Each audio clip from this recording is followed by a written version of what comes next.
Graça e a paz, amém, queridos? Livro de Mateus, capítulo 16, por favor. Vou ler a partir do verso 21, diz assim a palavra de Deus.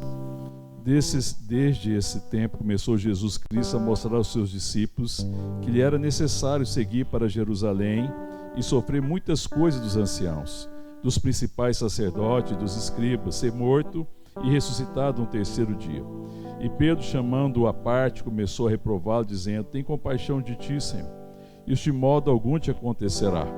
Mas Jesus, voltando-se, disse a Pedro: arreda, Satanás, tu és para mim pedra de tropeço, porque não cogita das coisas de Deus e sim das dos homens. Então disse Jesus a seus discípulos: se alguém quer vir após mim, a si mesmo se negue, tome a sua cruz e siga-me. Porquanto quem quiser salvar a sua vida, perdê-la-á, e quem perder a vida por minha causa, achá-la. Pois que aproveitará o homem se ganhar o mundo inteiro e perder a sua alma? Ou que dará o homem em troca da sua alma? Porque o Filho do Homem há de vir na glória de seu Pai com seus anjos, e então retribuirá cada um conforme as suas obras. Jesus começa aqui, pela primeira vez, ele vai falar mais claramente aos discípulos e a todos aqueles que o seguiam a respeito da cruz.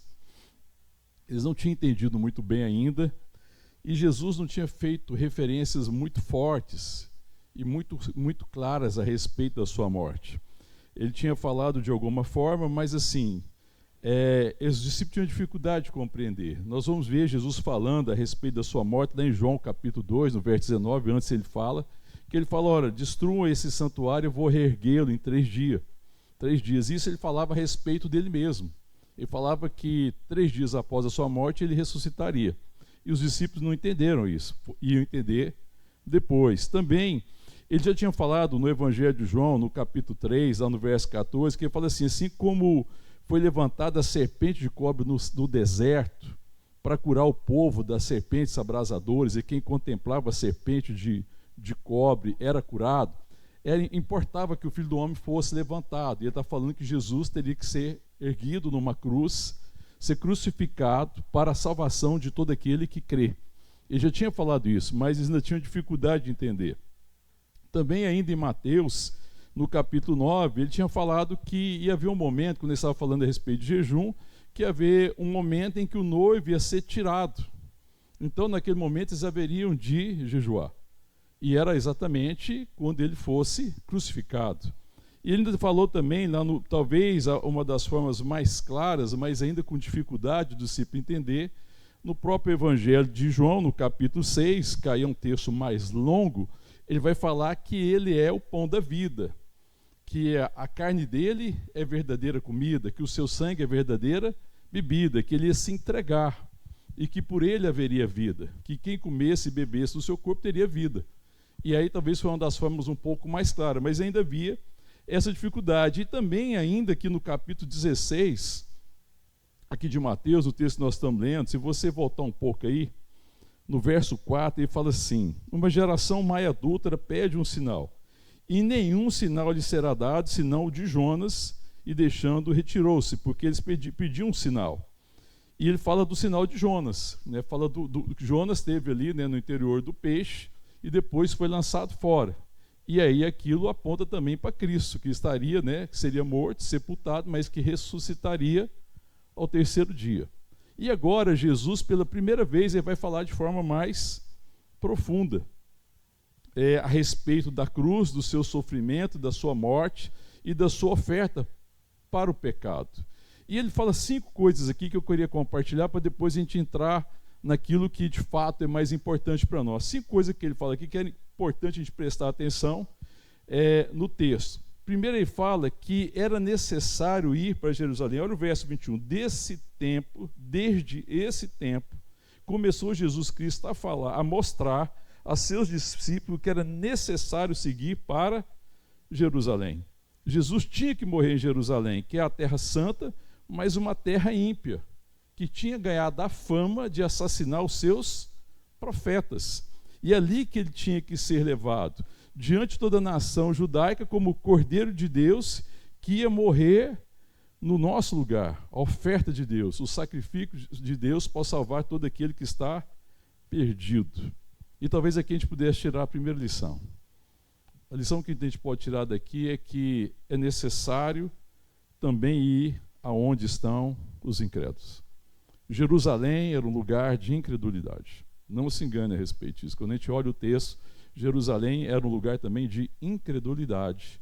Mas Jesus vai na direção dos incrédulos. Amém, querido?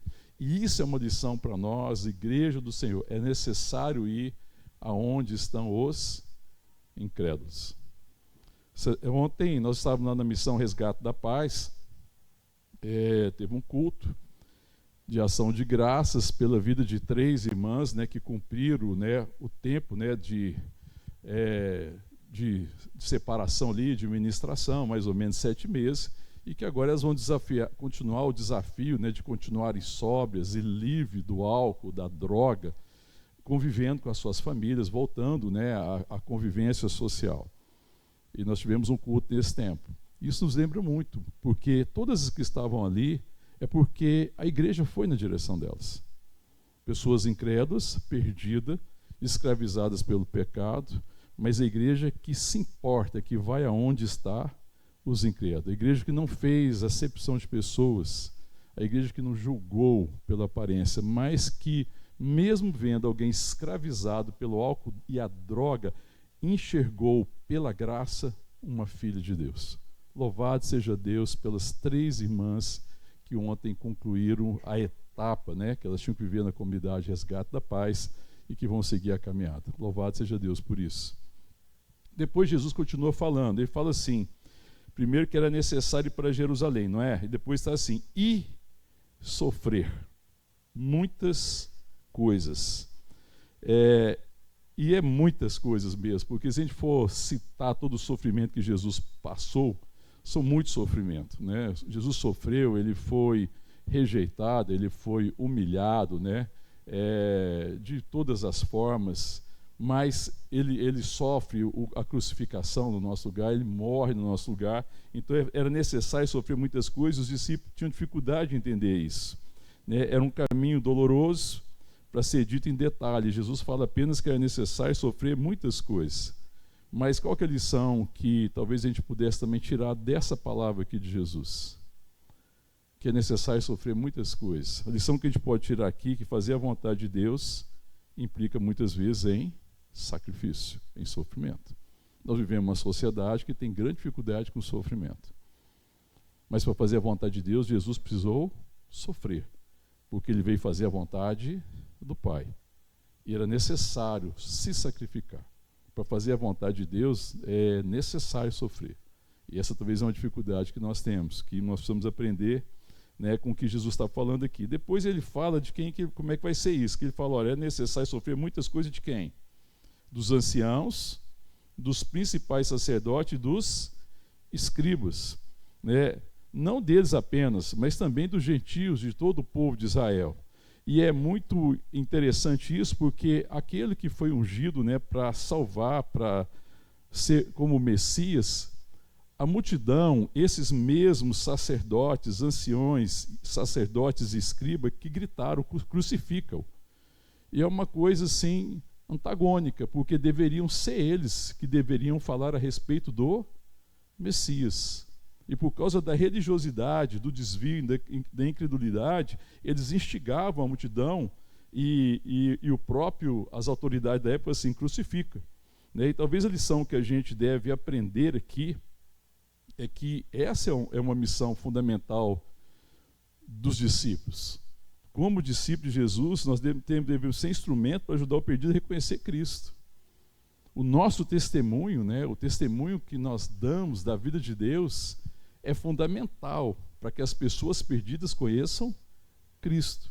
O testemunho aqui dos escribas, dos fariseus, dos anciões, dos principais sacerdotes foi um testemunho terrível, porque era um testemunho ao contrário.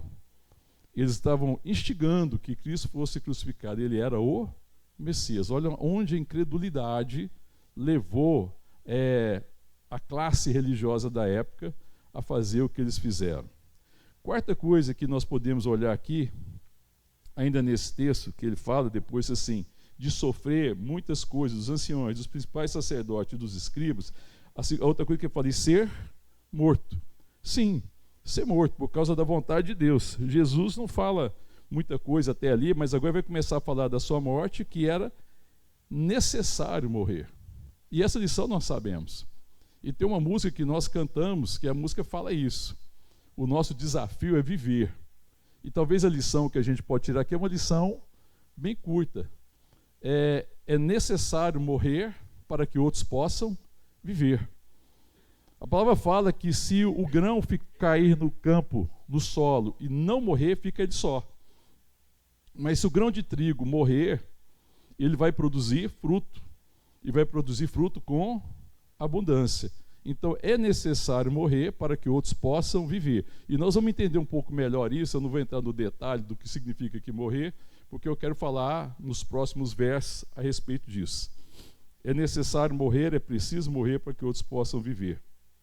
E Jesus continua dizendo que além de ser morto e ser ressuscitado no terceiro dia, ele teria que se entregar e ser ressuscitado. Fazia parte do plano de Deus, da vontade de Deus.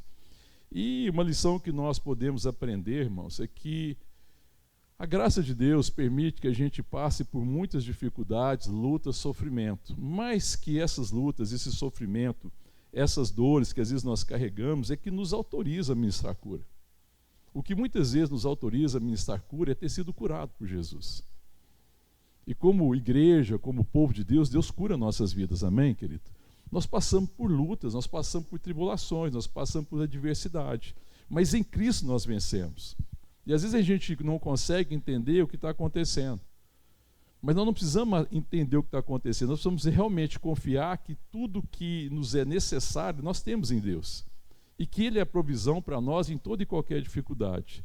E a gente não percebe que talvez vai ser exatamente ter vivido, sobrevivido, continuado, perseverado, resistido a esse tempo de dificuldade, continuar crendo, permanecer firme na fé, é que nos dá autoridade para ministrar as pessoas que estão vivendo dificuldades, pessoas que estão vivendo tempos difíceis, pessoas que precisam de cura, amém, querido? Sim ou não? Quantas vezes eu e você podemos dizer, não, deixa eu falar para você, eu já passei coisa semelhante, mas eu recebi graça da parte de Deus. Existe graça. Às vezes a gente não consegue ver a luz no final do túnel, mas aqueles que já passaram pela experiência de serem supridos em Deus, atravessar a tempestade e enxergar de novo a luz e o tempo de bonança, podem ministrar e devem ministrar. Amém, querido? O nosso sofrimento nunca é em vão.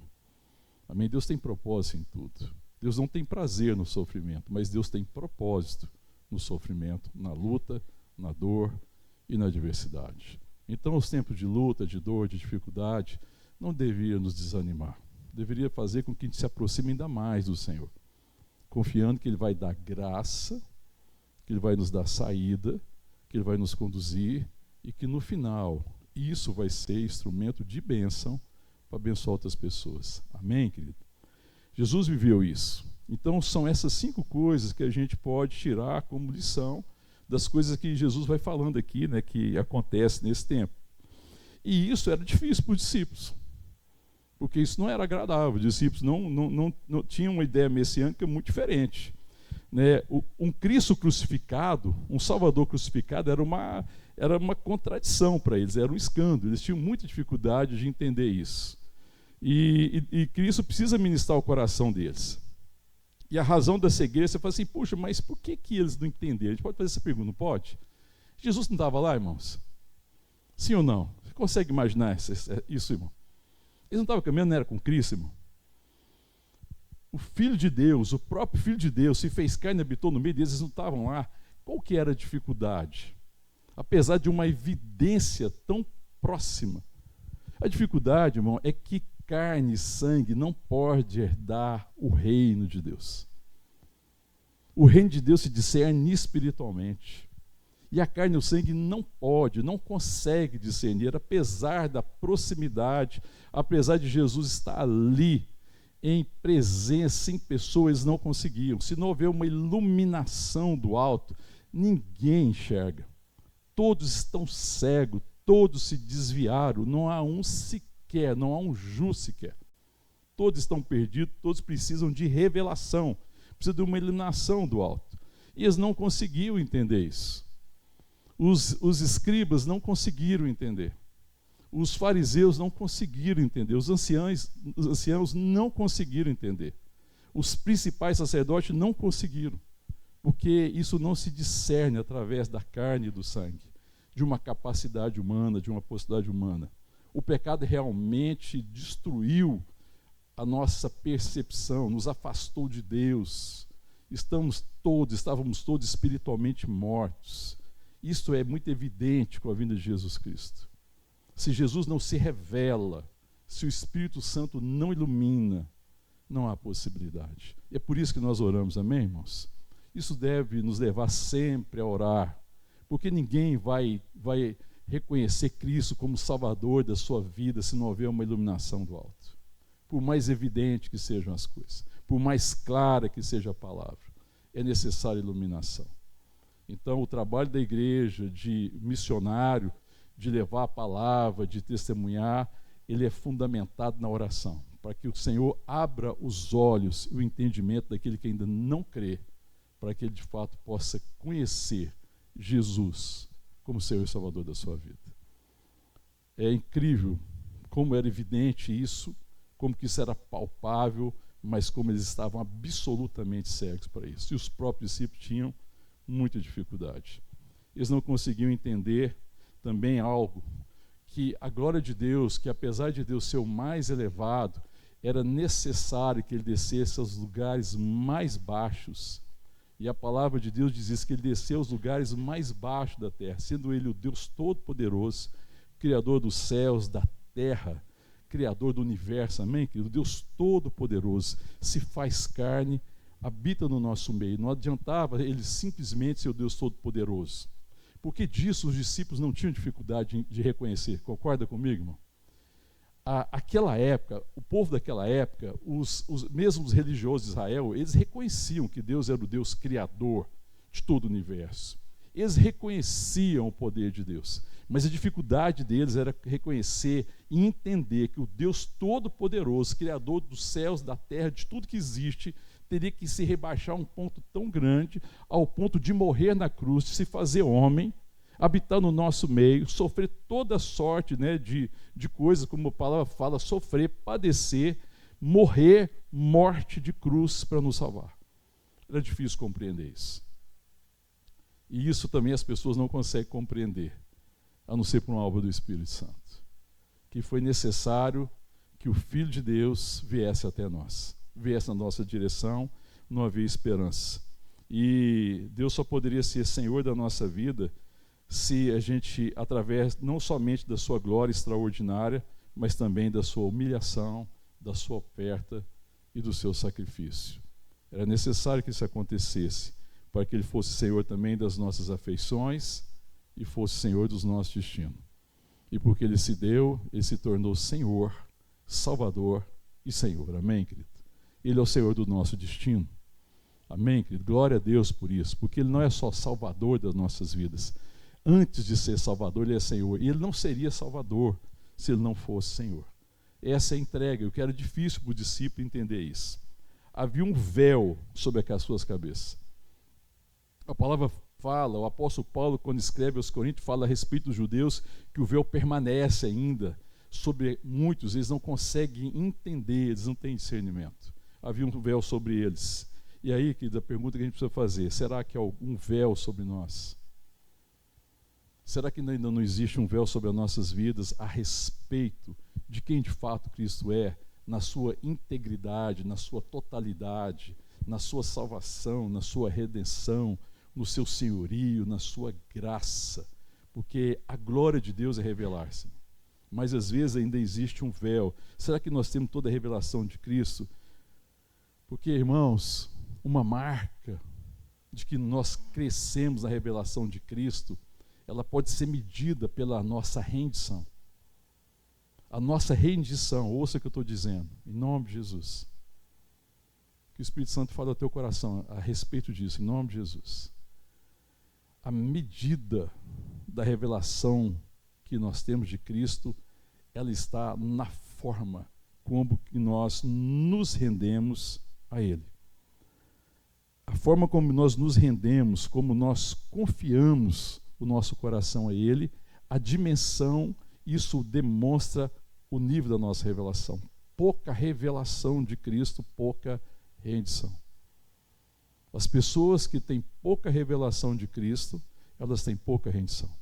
Porque quanto maior é a revelação, o crescimento do conhecimento de Cristo, da sua beleza, da sua formosura, da sua graça, isso inevitavelmente nos leva a uma maior rendição. E às vezes a gente se rende apenas a algumas áreas da nossa vida. A gente tem uma revelação tão limitada ainda de Cristo, irmão, e precisamos crescer nisso, que nós rendemos poucas áreas da nossa vida.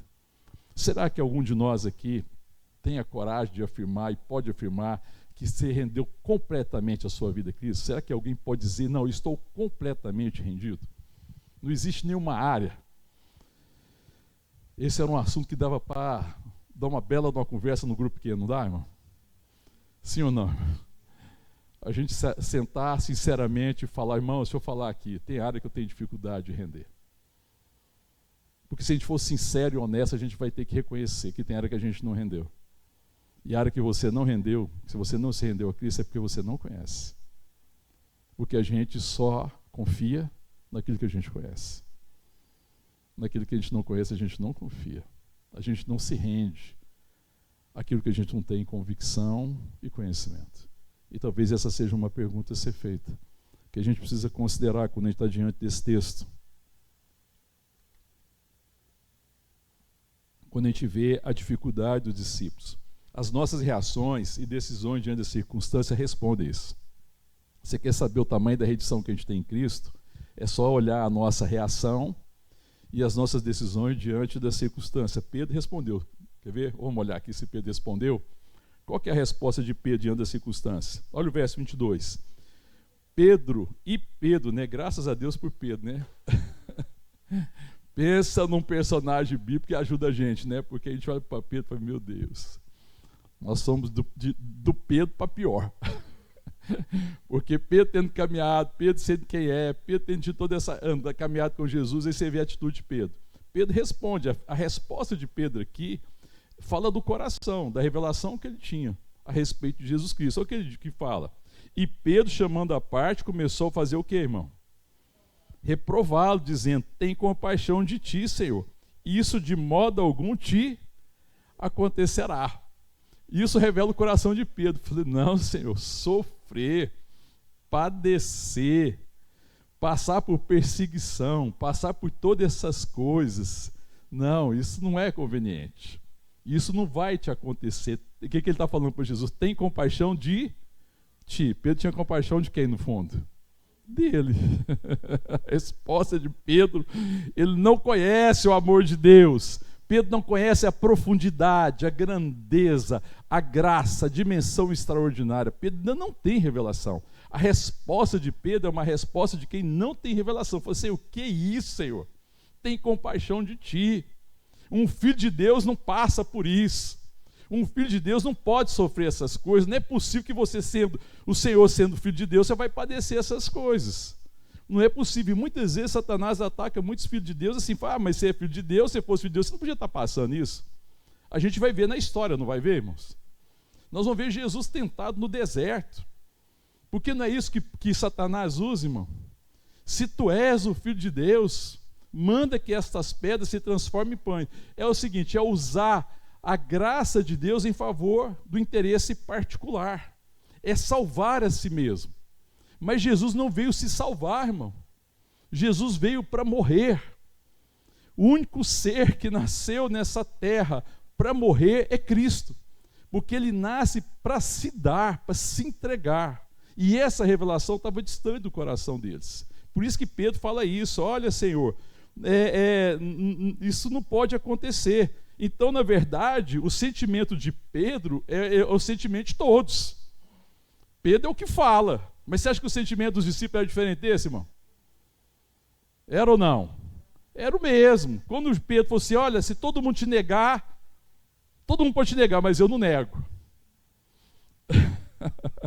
É o que ele achou que era possível. Na arrogância dele, sem entender como que ele estava perdido, como que era necessário graça e como a capacidade dele não era suficiente, ele fala em nome dos outros. Mas todos os outros falaram assim, não, também nós não. Pedro foi o primeiro, ele tomou a palavra, não tomou, irmão? Pedro é aquele que pensa com a boca, né? Ele pensa, pá, ele já falou, né? Ele é sincero. Pessoas que pensam com a boca, elas não podem ser acusadas de uma coisa, de falta de sinceridade, elas são sinceras.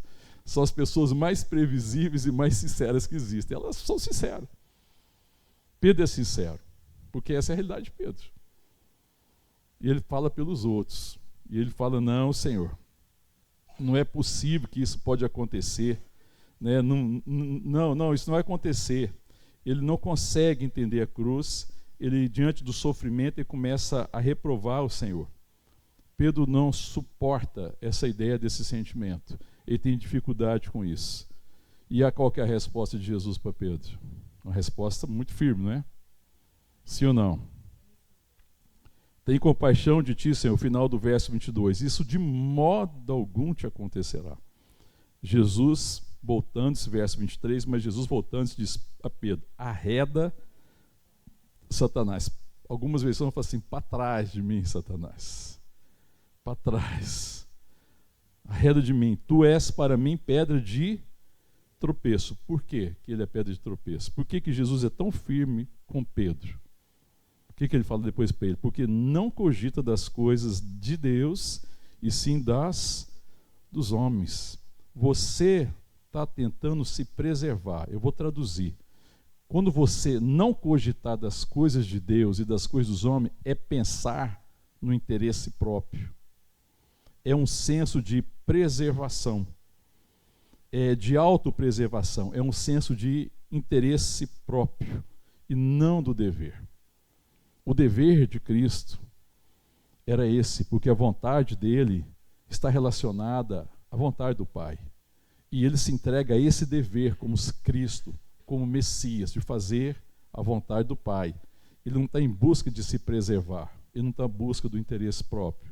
Mas Pedro está pensando em quê? No interesse próprio, na autopreservação. Pedro quer se salvar. E aí a gente pode falar assim, eu posso falar uma coisa para você, você fala assim, pastor, mas é sério isso? Então, irmão, deixa eu falar uma coisa para você. Jesus não veio te salvar, irmão. Que isso, pastor? Não, ele não veio salvar você de você. No sentido de preservar a sua vida. Ele veio salvar você de você mesmo, do eu. Ele veio nos salvar do eu. Ele não veio salvar o seu eu, melhor dizendo. Jesus não veio, escuta, Jesus não veio salvar o seu eu. Porque a nossa tragédia é o eu. As pessoas perguntam assim, de que Jesus te salvou? Alguém já perguntou para mim, foi de mim. A tragédia, o inimigo mora dentro, irmão. Então Jesus não veio salvar o seu eu. Ele veio salvar você de você. Da perdição, da vontade caída, dos interesses próprios, da autopreservação, da autossuficiência. Ele veio nos salvar exatamente disso. E essa era a dificuldade de Pedro. Então a resposta de Jesus, para trás, Satanás, você está pensando no seu interesse próprio, na sua preservação, autopreservação. Você está inspirado pela carne. E a palavra também vai nos mostrar em vários momentos que esse sentido, essa intenção de se salvar, no sentido de se preservar, de preservar o interesse, isso sempre foi um conselho satânico. A política satânica sempre foi essa, irmão. Tem interesse próprio. Qual que é a política de Satanás? Escuta, qual que é a política de Satanás? Tem o interesse próprio como reconhecido como a finalidade principal da vida de um homem. Se você acha que o seu interesse próprio é a finalidade principal da sua vida, então você quer Jesus para salvar o seu eu. Você quer que Jesus salve os seus interesses. Você quer que Jesus preserve as suas vontades. E talvez a figura que a gente pode usar para isso é a figura de um filho mimado, não é assim? O filho mimado deseja que o pai e a mãe preserve os interesses dele.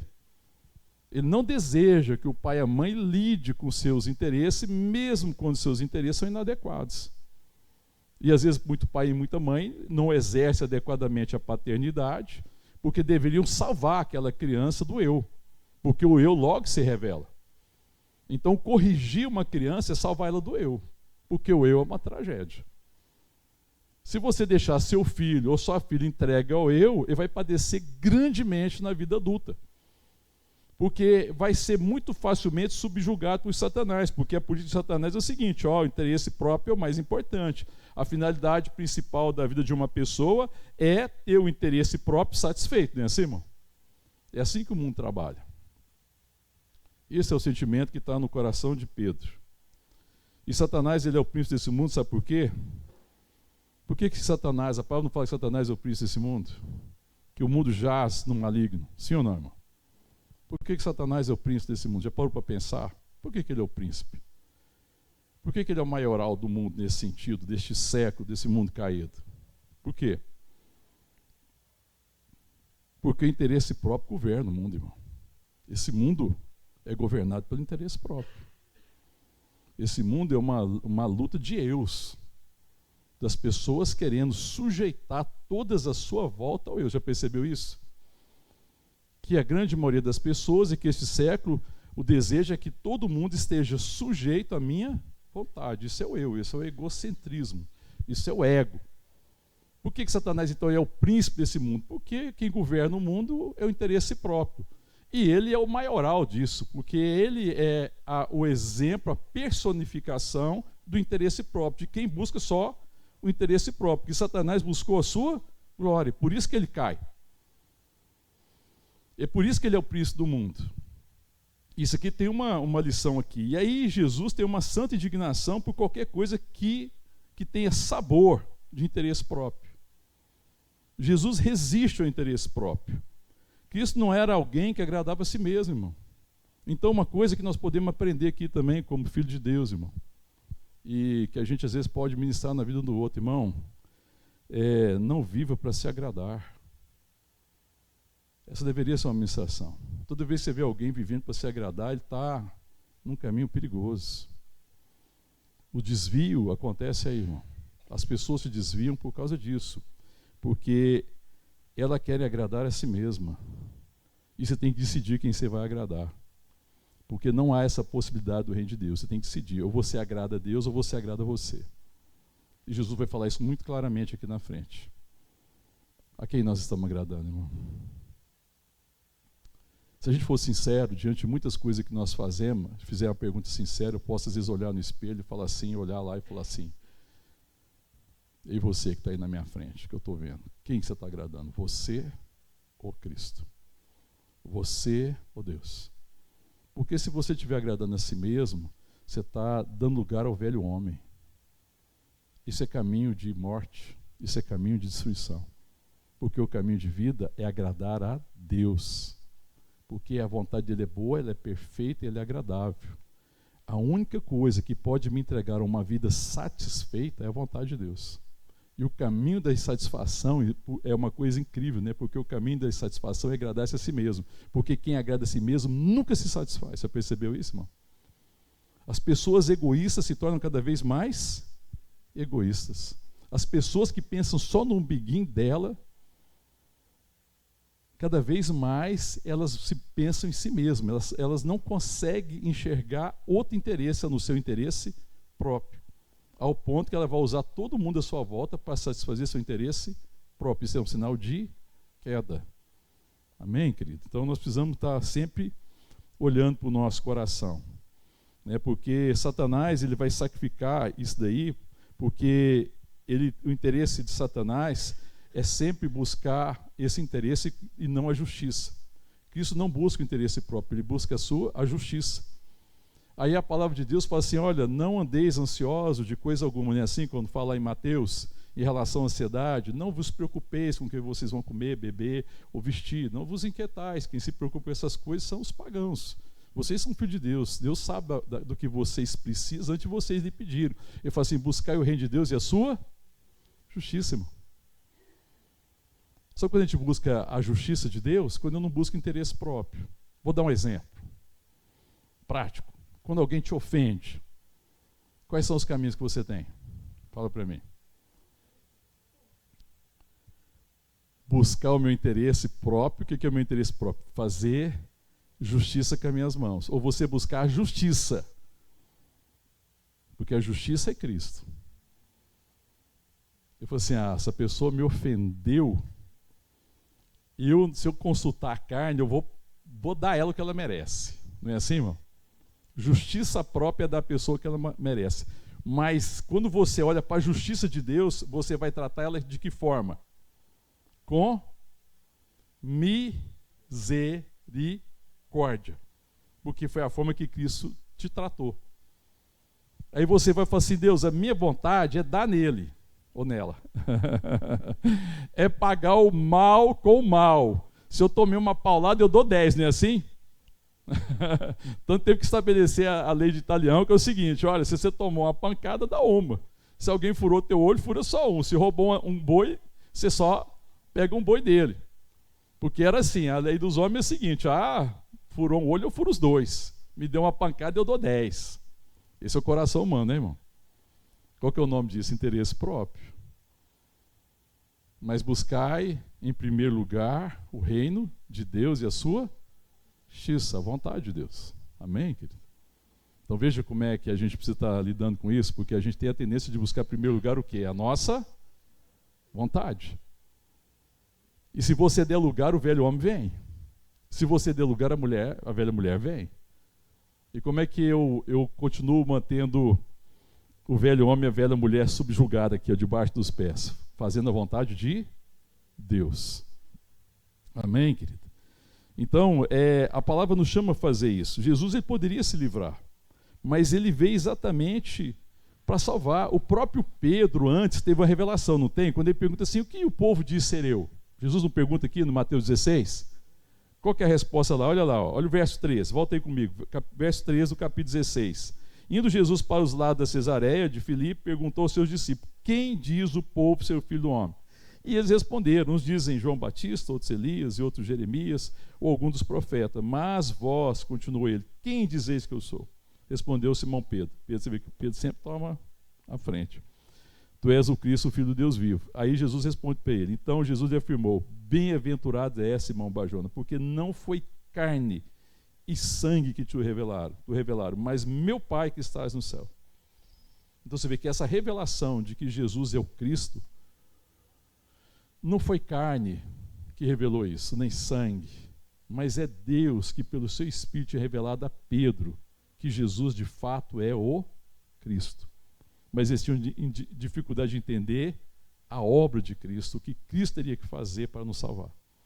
Foi pela essa revelação que eles entenderam. Então Pedro tem essa revelação, mas logo depois ele consulta a carne e o sangue. Veja bem que a gente pode variar rapidamente. Pedro aqui, por revelação de Deus, falou, quando perguntou, quem o povo diz que eu sou? Um dos profetas, Jeremias, sei lá o quê. Ele falou assim, não, mas e vocês? Não, tu és o Cristo, o Filho de Deus vivo. Deus revelou a ele. Daqui a pouco Jesus fala, é importante que eu sofra, que eu padeça, e que eu morra, e que eu ressuscite ao terceiro dia. Que é isso, Jesus? Pedro variou da revelação para a carne muito rápido. Está vendo como é que às vezes a gente varia muito rápido também assim? Isso é uma coisa para ensinar nosso coração. Eu posso falar uma coisa aqui por revelação, daqui a pouco fazer outra coisa baseado na carne. Eu tenho que aprender a depender do Espírito. Porque aí logo depois Pedro vai errar. E aí Jesus vai ensinar 3 coisas ao discípulo que eu gostaria de compartilhar com os irmãos. Primeira coisa, continuando aqui. Então, verso 24. Então disse Jesus a seus discípulos, se alguém quer vir após mim, a si mesmo se negue, tome a sua cruz e siga-me. Primeira coisa que ele ensina aos discípulos, o discipulado, a lei do discipulado, a lei maior, o fundamento do discipulado é o discípulo deve levar a sua cruz. Assim como Cristo tomou a cruz para nos salvar, e nisso a cruz de Cristo é singular, porque ninguém poderia nos salvar, só um ser que não fosse pecador, que não tivesse nenhuma dívida poderia nos salvar, ele morre para nos salvar, como o Cordeiro de Deus que tira o pecado do mundo. Isso não nos isenta de tomar a nossa cruz. Ele nos salvou pela cruz, ele nos salvou para a cruz. A gente gosta dessa ideia que Cristo nos salvou pela sua cruz e tem dificuldade de tomar a cruz, de entender que nós somos salvos para a cruz. Então, a lei do discipulado é o seguinte: o discípulo precisa levar a sua cruz. Amém, querido? Sim ou não? O que você entende por discípulo levar a sua cruz? Para um pouco e reflete. Qual que é a sua cruz?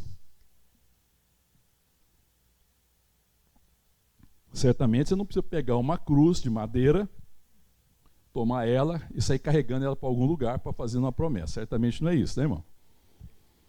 Isso seria um entendimento absolutamente equivocado, uma cegueira, uma falta de entendimento, porque a cruz não é essa.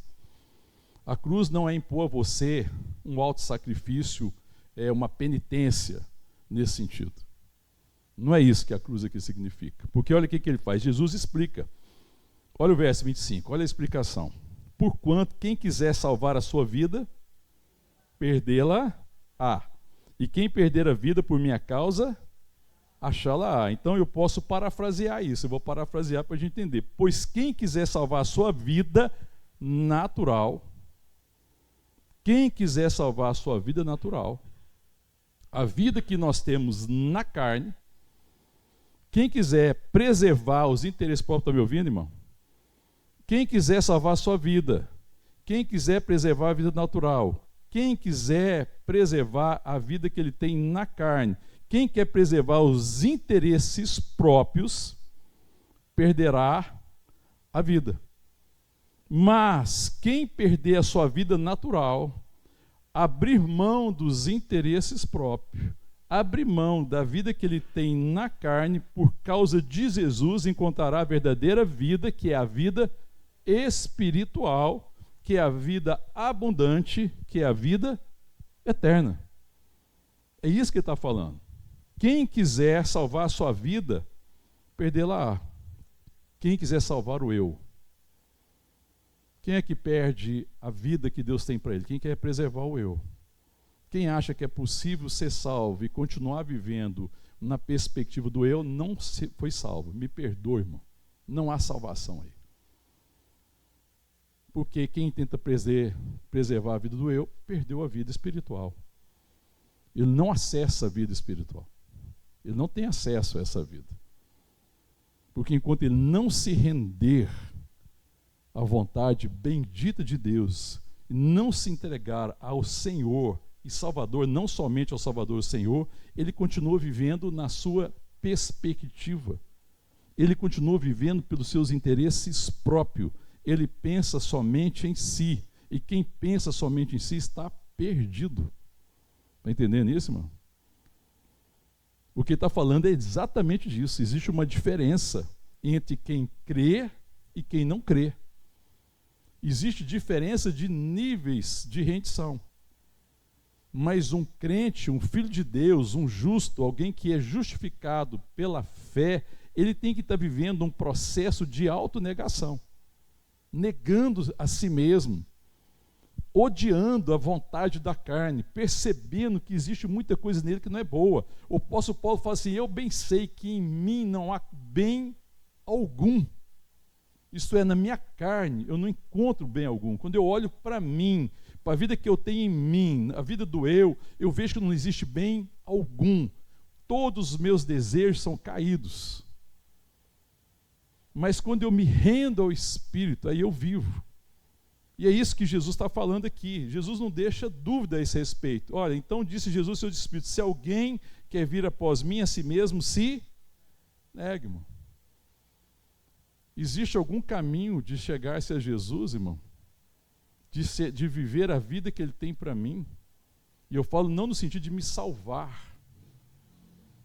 Porque você não é salvo por obra, mas a salvação, ela demonstra, é conhecida, é testificada pela obra. E qual que é a grande obra que o Espírito está fazendo no meu coração e no seu coração?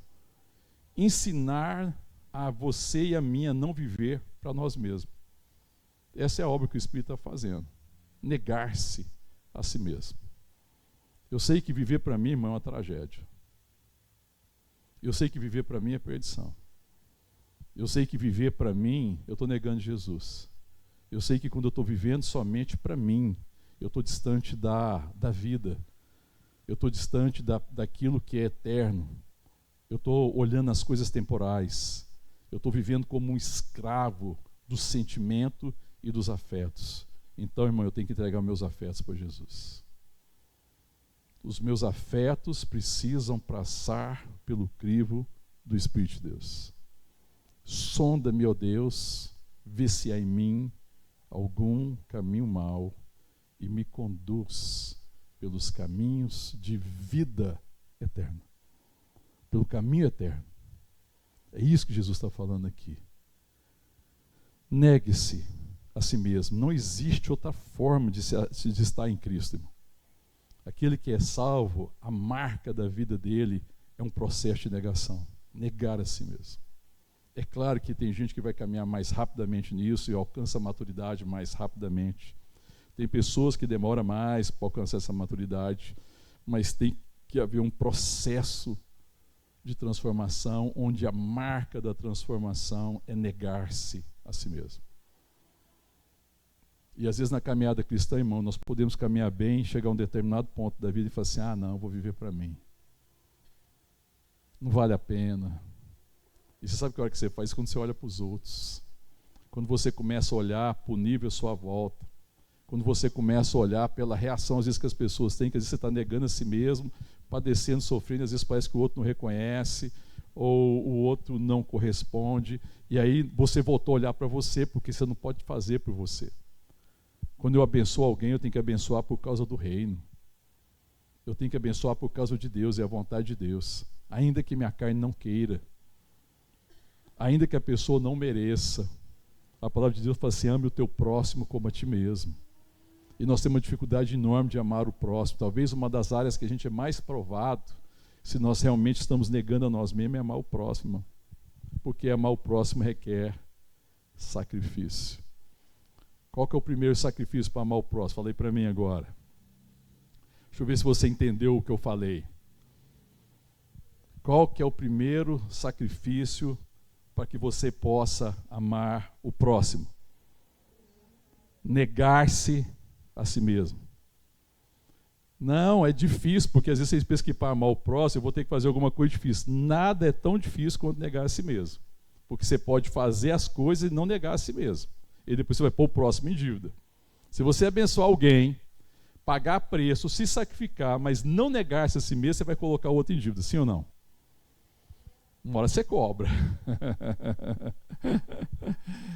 Aí você coloca na caderneta lá e fala, estou fazendo isso aqui para você.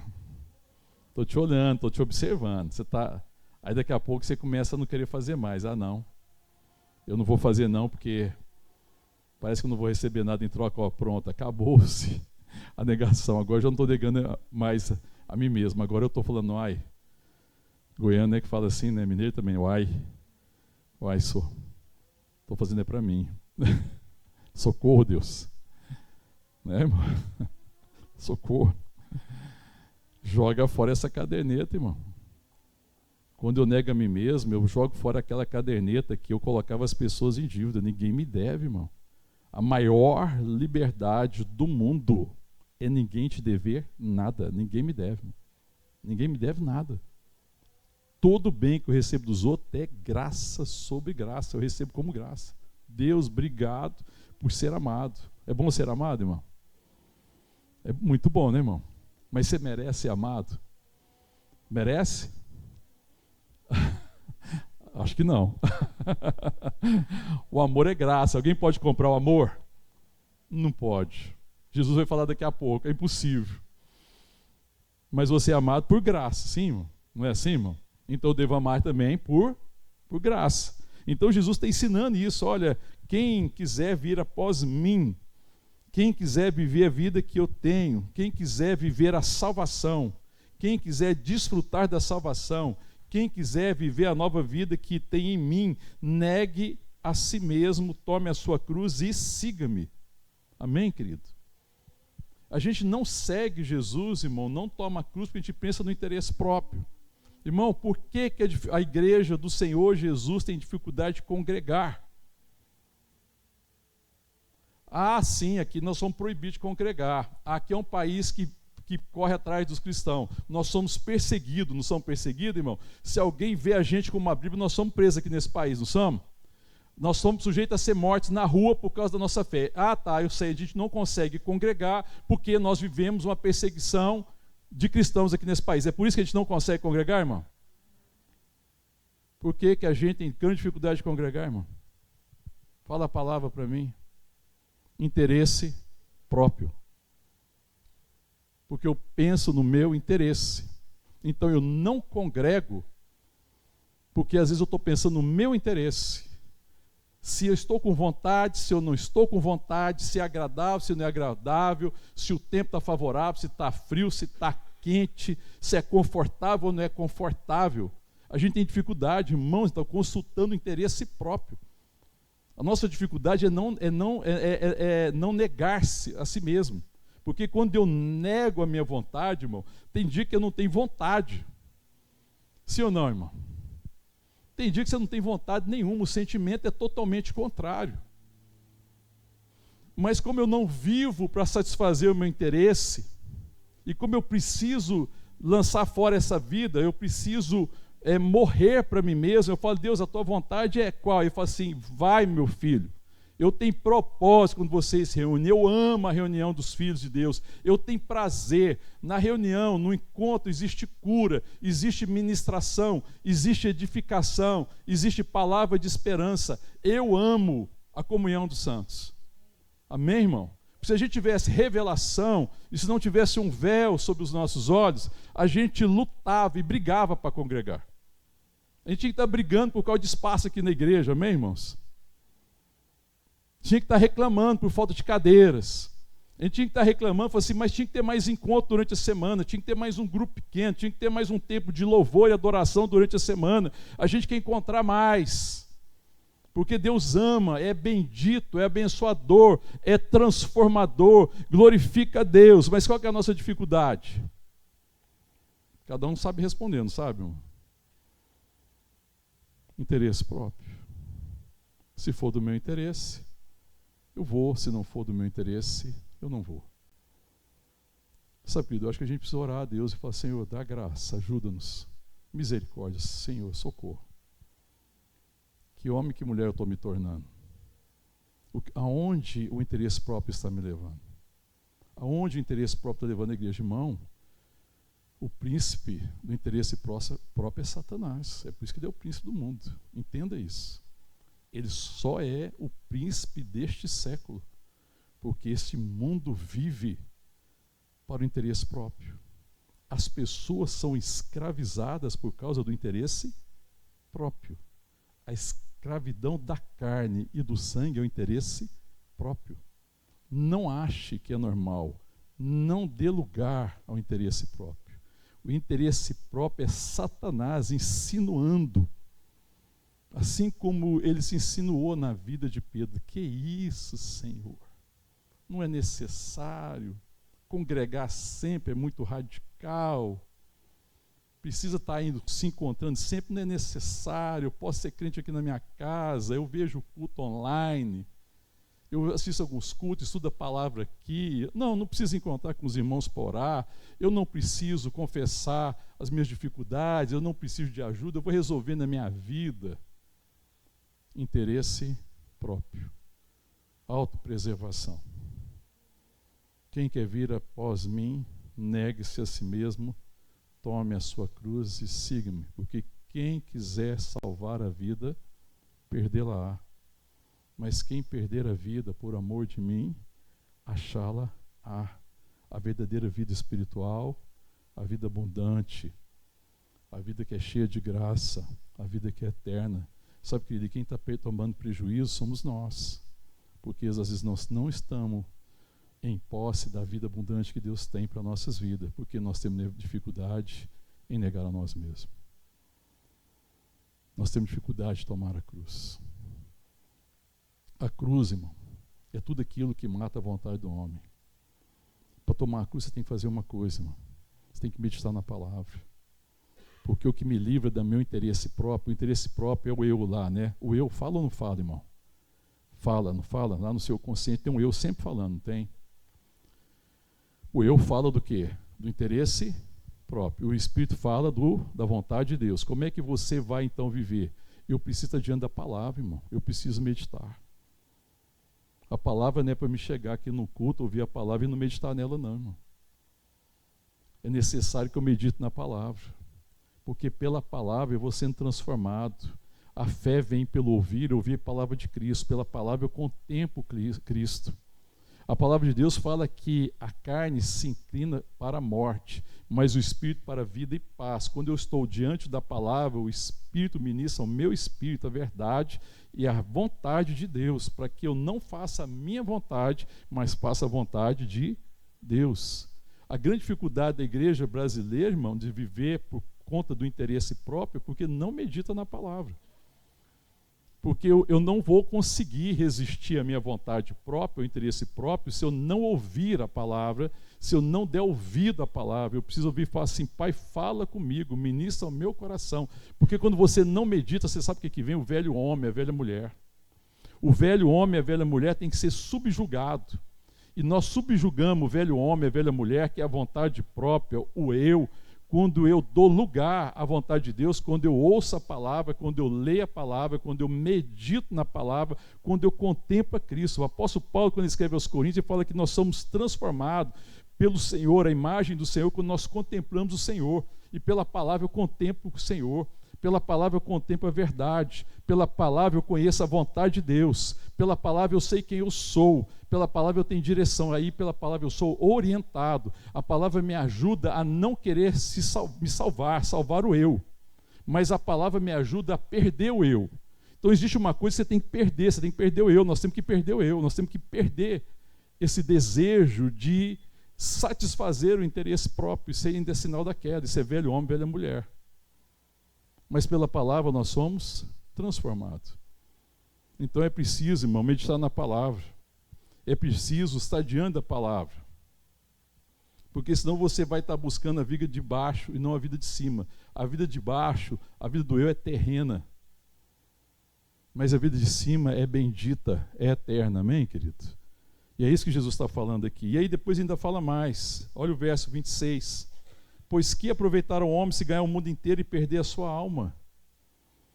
O que adianta você viver uma vida inteira satisfazendo seus desejos, as suas vontades e perder a sua alma? A alma é preciosa. A nossa alma é preciosa. O Senhor se deu para nos salvar, para nos dar nova vida. Então a alma é preciosa, a redenção da alma é preciosa e ela não pode ser comprada por coisas corruptíveis. O que ele diz? Ou o que dará, a segunda parte do verso 26, o que dará o homem em troca da sua alma? Irmãos, é possível alguém comprar a alma, uma vez que ele perdeu a alma, uma vez que ele está perdido, é possível comprar com coisas corruptíveis, como o ouro, a prata, o dinheiro, é possível alguém comprar a salvação, a redenção, irmão? Não. Essa salvação está somente em Cristo. A alma é preciosa. Então o Senhor deseja nos transformar. Quando nós somos salvos, começa uma obra de transformação, a obra do Espírito, que é nos ajudar a negar o eu, o velho homem, a velha mulher, para que prevaleça o novo homem, a nova mulher que se renova no conhecimento de Deus. Então salvação não é só ser livre da condenação do inferno. Salvação é negar-se a si mesmo e aprendendo a viver para a glória de Deus. Salvação é desistir da vida de baixo para buscar a vida de cima. Salvação é desistir da vida natural por causa da vida espiritual. Amém? Que isso é salvação. O sinal da salvação é a transformação. É um processo, é verdade, mas tem que ser um processo de crescimento, de caminhada. E nós precisamos dos outros, nós precisamos da comunhão dos santos, nós precisamos da palavra, nós precisamos da oração, nós precisamos do testemunho, nós precisamos da exortação, nós precisamos caminhar em realidade e em verdade. Porque no final nós temos que perguntar para os irmãos e falar sinceramente: irmão, minha irmã, me responda uma coisa. Eu sou um homem ou uma mulher que tem sido transformado? Eu sou um homem ou mulher que tem negado a si mesmo em favor de Cristo? Vocês enxergam isso em mim? Me ajudem. Porque eu não fui salvo para mim, eu fui salvo para Cristo. Vocês veem Cristo nas minhas atitudes? Vocês veem sacrifício? Vocês veem negação? Vocês veem transformação? Se não, me ajudem.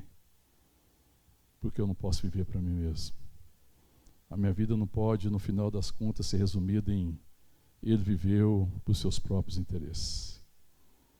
Mas no final da minha vida, as pessoas precisam dizer a meu respeito, ele negou a si mesmo. Com toda a sua limitação, com todas as suas dificuldades, ele negou a si mesmo, para que Cristo fosse glorificado nele. Isso é viver. Fora disso, irmão, nós não estamos vivendo. Fora disso é engano, fora disso é queda, fora disso é morte. Amém? Que Deus nos dê graça. E aí depois ainda vai falar, para concluir aqui, Jesus fala, porque o verso 27, porque o Filho do Homem há de vir na glória de seu Pai com seus anjos, e então retribuirá a cada um conforme a sua obra. Jesus vem para aquele que carrega a cruz. Porque a obra que ele está falando aqui é a obra de Cristo em mim, me ajudando a negar a mim mesmo e a viver para a glória de Deus. Ele retribuirá tudo que eu e você fazemos ao negarmos a nós mesmos, todo sacrifício, todo trabalho, todo sofrimento, toda dor, para seguir a Jesus, para negar a nós mesmos e tomar a nossa cruz, vai ser recompensada naquele dia. Ele fala assim, ele vai recompensar cada um segundo as suas obras. Ou seja, Jesus voltará para aquele e para aquela que tomou a sua cruz. Amém, querido? E ele saberá que não foi em vão. Amém? Que Deus nos dê graça de sermos homens e mulheres que estão desistindo do interesse próprio para buscar um interesse maior, mais elevado. Importa morrer para que ele possa viver.